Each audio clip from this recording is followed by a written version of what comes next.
Thank you so much, Liv. It's again pleasure to be here and talk about what is new at Dana-Farber. And thanks, Nupur, because I can cut my talk a little bit short because those are the two important targets that we have. So I'm only going to give an overview of some of the targets that we are pursuing, some that are gone further enough, or some that we have excitement about. Some of it you might hear later on, so I wouldn't go into too much detail of each of them. But overall, you have heard about lots of drugs today, yesterday, and hopefully later in the day. And these are the drugs which are already beyond what we would be either consider standard, becoming part of the standard treatment options or combinations that we would use. The 6 approved drugs and 6 or so more drugs which have either completed or ongoing phase 3 study. So that's very exciting, but what is next? And there are 4 areas of interest that we are pursuing. Great focus has been on immunotherapy, and I'll talk a little more about that. There are agents that target protein degradation, protein catabolism, and there are newer targets there that are going to be important. And then other novel therapies, combinations, and then use of genomics, which we heard a lot about from a lot of investigators yesterday. So if we'll talk about the immune therapies, the interest is in antibodies and cellular therapy. So there are 2 components to it. Antibodies, can work through a number of mechanisms, either ADCC, CDC, or quite importantly, the antibodies can target the molecules and abrogate the signaling, and that leads to direct effect of the antibodies on the signaling. And as you look at various antibodies in the pipeline or what we are using, they are using 1, 2, or 3 of these mechanisms, and when the antibody targets all 3, that's usually found to be more effective. If it targets 1, it may not be as effective, although to dissect all 3 is quite often not as easy to start with. So you would start with an ADCC-driven process, and then you can go forward and identify that it has more activity. So some of the antibodies are listed here, which are more commonly available. The antibodies of interest and focus at our place at the moment target CD56, not a new antibody, but it's been around for a while, but it's appeared to be interesting, especially in combination of lenalidomide. And it's providing very good initial early phase response data. And then there are B-cell targeting antibody, anti-BCMA immunotoxin, anti-BAFF monoclonal antibody, and anti-APRIL monoclonal antibody. I think you're going to hear about BAFF and the wonderful combination data from Nupur tomorrow.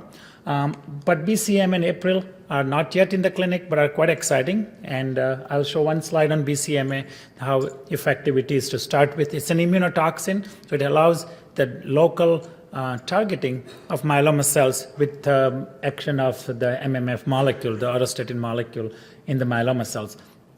Very exciting in all oncology has been the checkpoint inhibitor and PD-L1, PD-1, and others, 4-1BB and others, are all in the pipeline and of great interest to all of us. And then combination of these antibodies with lenalidomide more frequently, but also quite importantly with bortezomib in the right appropriate setting is being investigated. So if you look at BCMA, it's an anti-BCMA antibody that is tagged to auristatin, monomethyl auristatin. And as you can see, it induces significant apoptosis in myeloma cell lines with and without stroma. It induces apoptosis in primary myeloma cells, has some ADCC activity, although it is still antibody that delivers immunotoxin. And in animal models, only the antibody tagged with the auristatin provides decrease in tumor size and control of the tumor in murine models. So it's an exciting antibody. It's a very exciting target. It's a target that originally came out of a lot of investigation, but more importantly also from investigation using our CREX technology. So the second part, besides the antibody that we have great interest in, is this vaccination using cellular approaches. We have been working, our group has been working, especially Dr. Avigan and his group at Beth Israel have developed, with Dr. Keefe, developed the myeloma cell dendritic cell fusions. And quite some time ago, for myeloma, 2005 is like last generation, the fusion has been validated in animal models. Number of early phase clinical studies have been done, which shows it's tolerated.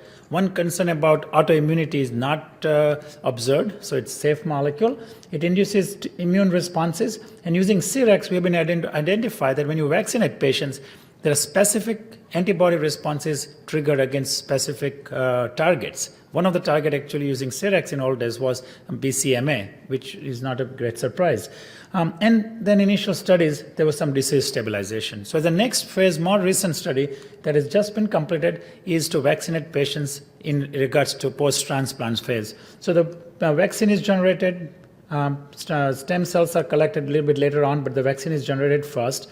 And patients are vaccinated following the induction therapy. And so there's a pre-mobilization vaccination, then the stem cells are mobilized, patients are transplanted, and then they're vaccinated after the transplant. So pre and post-transplant vaccination. And just the brief data on this approach, we have seen very significant increase in both CD4 and CD8 T cell response measured by interferon gamma production in the pre-mobilization time, then post-transplantation, and the peak time. So you do get initial response, and after transplantation, you can boost the response with further vaccination. And that's very important finding, immunologically speaking. Clinically speaking, when you do something post-transplant, you have to be very careful in how you evaluate, because you cannot say for sure whether it is a continued effect of transplant 6 months and beyond, which we do observe sometimes. But the results have been quite interesting. 29% CR post-transplant 100 days and 38% VGPR. Post-vaccination 100 days, the CR has gone up to 54% and VGPR has gone up to close to 80% from 67%. So there is change in the response. I would not want to say it is because of vaccine, but it looks quite intriguing. So how do we confirm it is really related? We need to do some randomized study.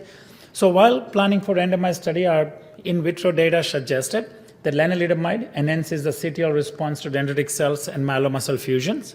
And very interestingly, lenalidomide also decreases the PD-1 expression on CD4 T cells. So there's double effect that could improve the immune function. So this data, with the need to have some randomized study to identify if this is really providing some benefit, there's a randomized study of lenalidomide with or without vaccination is planned sometime to start this year. It's quite exciting to see what this would do in the combination of lenalidomide.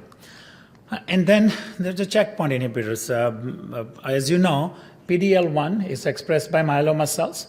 It's expressed by the cells that provide growth and support to myeloma cells, such as MMDCs or macrophages that are immune suppressive but tumor promoting cells.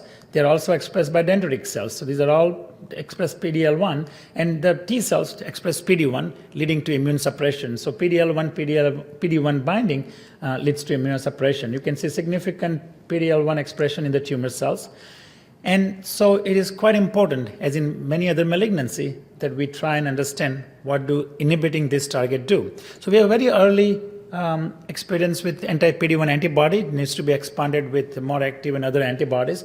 But at least in the initial time point, the anti-PD-1 antibody was administered post-autologous transplant, was well tolerated, and we did observe that this anti-PD-1 antibody did lead to expansion of tumor-reactive lymphocytes. So at least we were able to see appropriate effects in the early time point. Two other in vitro data that showed that the antibody, it increases the T cell responses followed by the fusion stimulation. So fusion plus anti-PD-1 provides more T cell activation, and also it decreases the T regulatory cell number. So it can help improve the immune function. And based on that, this becomes a platform for combination with tumor vaccination. And we have a small pilot study ongoing at the moment to include DCMM fusion with PD-1 blockade as one of the approaches. And that we would wait and see how that one goes. And finally, dendritic cell fusions are not easy to make. It is patient-specific product to be generated, quite cumbersome, and needs to have something that can be put in a bottle and be given to patient more easily. So for that purpose, we have developed a peptide-based vaccination. We have myeloma antigen-specific peptides developed. One of the antigens, SLAMF7 or CS1, is of course very well known to you, but also CD138. And we have developed against XPP1, both spliced and unspliced versions. So we have 4 peptides. They're put together individually. Each of them shows significant immune responses when tested in vitro and in small animal studies. And when we combine all of this peptide together as a cocktail, it does provide responses against each of these individual antigens. So we can put all of them together and still get antigen-specific response. So combining these two, there's an ongoing study of this multipeptide vaccination in smoldering myeloma. And then there is a plan based on some initial anecdotal responses, not clinical, immune, that combination of lenalidomide with this vaccination might be able to provide further benefit. And that study is supposed to be starting within next month or two. So it will be quite excitement to see how this combination also provides added benefit. A plan could be you could do dengue cell vaccination to start with and then improve or augment the antigen-specific responses using this peptide-based vaccination. So they could be synergistic in some ways. The second part is to target proteins. This slide you have seen more than once before today and yesterday, and you will see probably tomorrow too, where proteasome has been our target, beta 1, 2, and 5, with some of the inhibitors that we have seen. But moving forward, there are other targets related with protein degradation that are important. One of the important targets is the deubiquitinating enzymes, the DUBs, and they provide deubiquitination, poly-deubiquitination, and targeting that may be able to overcome whatever the mechanisms that are operative in developing proteasome inhibitor-based resistance. So there are two of them. You're going to see this extensively tomorrow when Dr. Chauhan, who has done almost all the work on these two molecules that you will see, and I would encourage you to be present at that. It's going to be very exciting new targets, where you see that USP7, which he published last year, is expressed in myeloma. It's expressed in tumor cells and cell lines, and using the expression data, there is some connection and correlation with survival in regards to USP7 expression. A lot of data has shown that an inhibitor of this USP7, P5091, does not have any proteasome inhibitory activity as the Velcade has. So it does not inhibit proteasome, but it does affect the protein degradation in multiple ways. And you could see that it has functional activity in myeloma. Based on that, a lot of data that you will see tomorrow, just one example, that 5091 is able to overcome bortezomib resistance. These are the resistance samples, and you can see that this molecule significantly inhibits the cell viability, while bortezomib is not able to be the resistant thing, and you can see the difference here. So it's an exciting target and a molecule to go to. The second next target, and while this first target is still going to the clinic, or its version to be destined to go to the clinic, the second target is USP14 and UCHL5. Again, in a similar pathway, you can see here that it's expressed in myeloma quite significantly, but not expressed in normal cells. You can see the high expression here. And knockdown of those does lead to impact on myeloma cell viability. Again, it leads to the inhibitor for this target, AP15, leads to polyubiquitination, no effect on proteasome, but significant effect in vitro and in animal models. And again, you will see more of this tomorrow. So this is USPs or DUBs are our next important target to be combined and developed with all the different molecules. You saw this thing that Nupur presented, and I'm close to over my time, so thank you so much. I'm going to skip those slides, except that HDAC6 is an important target. As you saw, it's already the molecule is in advanced stage in planning for phase 3 studies. HDAC3 is the next target right in the pipeline. I don't have time to show the data for that, but HDAC3 or the class 1 is going to be quite important, and we have to stay tuned to see how this develops. I'm going to skip the slide that Nupur so elegantly described. And finally, some of the newer targets. One of the newer targets is going to be bromodomain. As you have seen, there's great excitement for bromodomain for all sorts of diseases, from male contraception to bone to many other malignancies, cardiac failure, and I think eventually it will be put in water for everybody to take it. But it's an important target. It has a very fundamental function, and its activity was demonstrated by Jay Bredner and Mitsiadis and others, showing that one of the target of bromodomain inhibitor in myeloma has been MEK. So MEK becomes our de facto target, which has always been target. Leaf has described it many, many years ago. I don't know how long ago, 30, 40 years or so. But it's a very important target. And been validated one more time here. And the inhibitor works very well, as you can see in the animal studies here, survival and change in fluorescence. So versions of bromodomain inhibitor, one huge years were called JQ1, not easily clinically applicable, but there are versions which are already in pipeline to see how it will be inhibited, and we'll move forward on those. And then you saw some of the data presented yesterday about newer targets. I'm not going to focus on any one specific, but we have a lot of already validated and some newer targets to go after, and we are working on a lot of them for validation. So I think I would stop there. Thank you very much.